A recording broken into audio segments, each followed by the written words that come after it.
Écoute-moi attentivement, mon ami, mon élève, mon compagnon sur le chemin de la vertu. Avant d'entrer dans ce voyage intérieur, accorde-toi un instant pour déposer un j'aime et écrire un mot en commentaire. Ce simple acte n'est pas pour moi, il est un symbole, celui de ton engagement envers toi-même. Les anciens disaient que toute transformation commence par un geste, même minuscule. Celui-ci ouvre en toi un espace pour la sagesse, pour l'abondance et pour la paix. Et je t'invite à écouter jusqu'à la fin, car c'est dans la conclusion que se révèle la clé, celle que seules les âmes attentives peuvent entendre. Je suis Aristote, et avant de te parler de confiance en toi, avant de te guider sur cette route qui mène à une vie bonne, juste et noble, je veux que tu comprennes ceci. Tu n'es pas un simple observateur de ton existence. Tu es le sculpteur de ton propre caractère.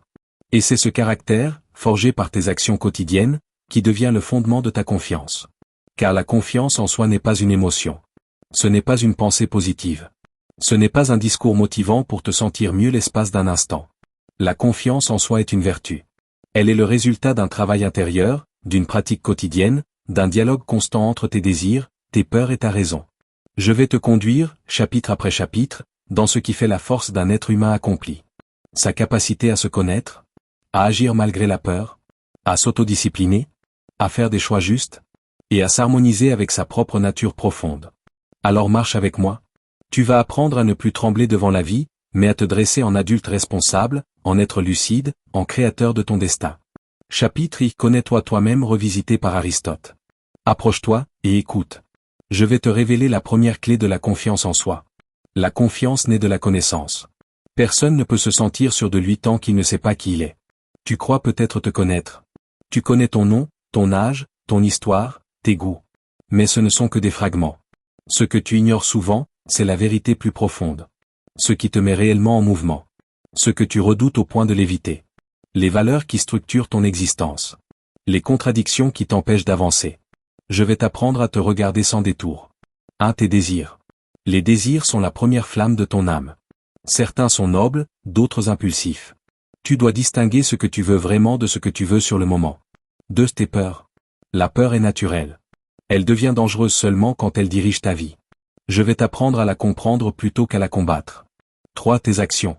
Ton caractère est ce que tu fais, répété 1000 fois. La confiance naît lorsque tes actions s'alignent avec l'image que tu veux avoir de toi-même. 4. Ta nature. Chaque être humain a une nature propre, plus courageuse, plus contemplative, plus créative, plus logique. Tu dois découvrir la tienne. Dans ce chapitre, je vais t'amener à dresser un portrait honnête et nu de toi-même. C'est la base sur laquelle s'érigera toute ta confiance. Chapitre 2. Le courage, la force qui te manque. Tu crois que la confiance en soi vient d'une absence de peur. C'est faux. Je vais t'apprendre quelque chose. Le courage est une vertu qui se situe entre deux extrêmes, la peur excessive et l'impulsivité. La confiance en soi est impossible sans courage. Et le courage n'est possible que par l'action. Ce que je vais t'apprendre dans ce chapitre. Comment distinguer la prudence de la lâcheté. Comment apprivoiser la peur plutôt que la fuir. Comment t'entraîner à agir malgré le doute. Pourquoi ton corps et ta pensée doivent travailler ensemble. Comment créer une identité courageuse. Je vais te montrer que la confiance n'est pas un don. C'est une construction volontaire. Chapitre 3. La vertu, ton identité véritable. On ne devient pas confiant en accumulant des mots. On devient confiant en devenant vertueux. La vertu est l'habitude du bien. Et le bien n'est pas ce qui te fait plaisir, mais ce qui te rend plus grand que toi-même. Dans ce chapitre, je t'expliquerai les 11 vertus principales selon moi. Le lien entre vertu et estime de soi. Pourquoi chaque manque de confiance est un manque d'alignement. Comment créer un caractère solide comme une forteresse intérieure.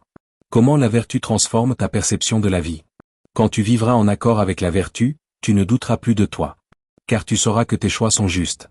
Chapitre 4. La raison, ton guide contre le chaos intérieur. La raison est ton gouvernail.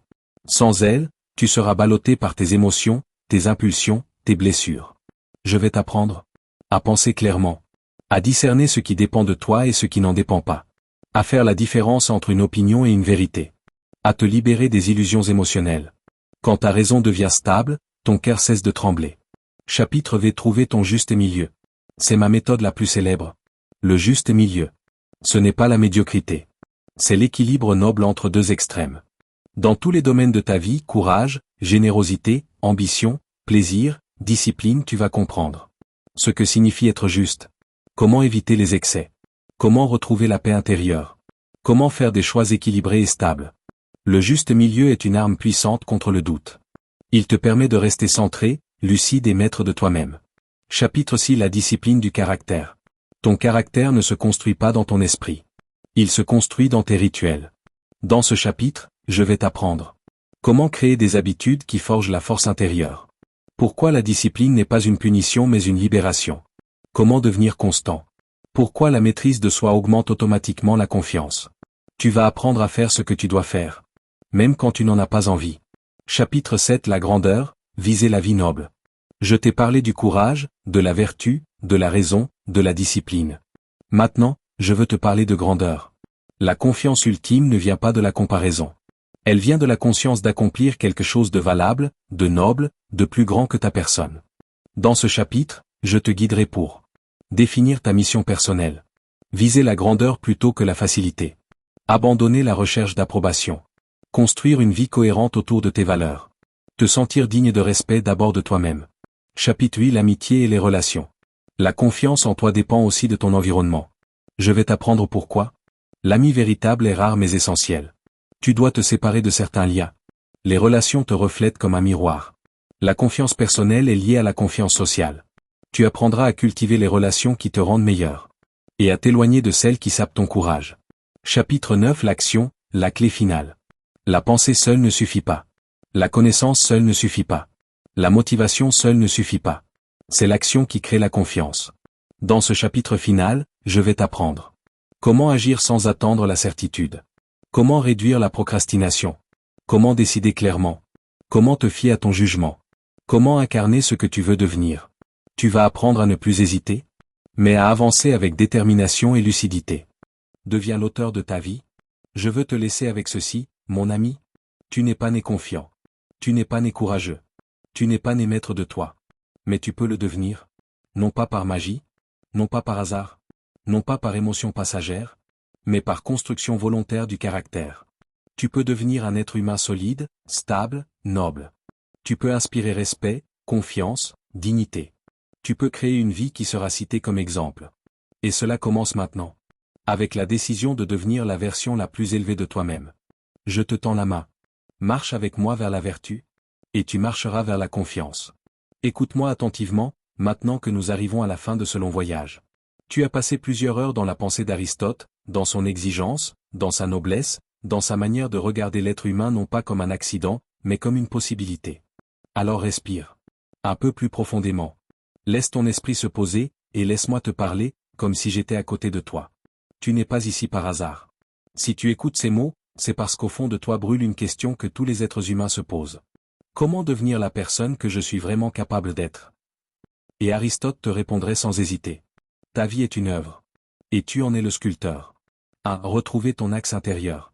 Quand Aristote parle de confiance en soi, il ne parle pas d'un sentiment passager, ou d'un moment d'euphorie. Il parle d'un état d'alignement. Alignement entre ta pensée, ton caractère et tes actions.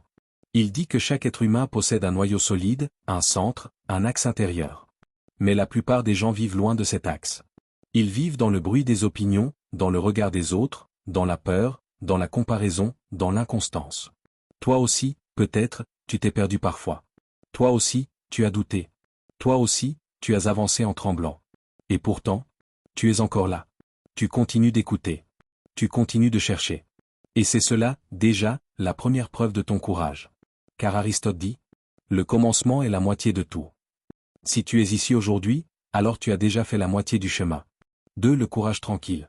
Aristote t'enseigne quelque chose que peu de gens comprennent. La confiance n'est pas un cri. La confiance n'est pas un spectacle. La confiance n'est pas arrogante. La confiance est tranquille.